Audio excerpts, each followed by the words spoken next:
आहिस्ता आहिस्ता बढ़ रही है चेहरे की लकीरें।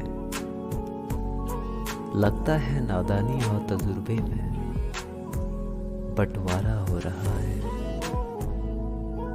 जवानी के लालच में बचपन गया और अब अमीरी की लालच में जवानी जा रही है।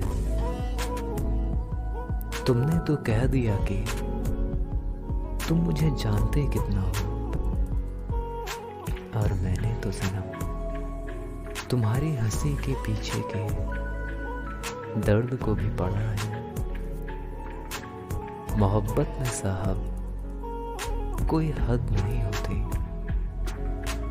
इसलिए अब खुशियां भी बेहिसाब देती है और दर्द भी। तलाश है मुझे किसी ऐसे शख्स की जिसे मेरी तकलीफ से तकलीफ होती हो। मन नहीं लगता उस सफर में फिर कभी, छोड़कर जब कोई हम सफर चला जाता है।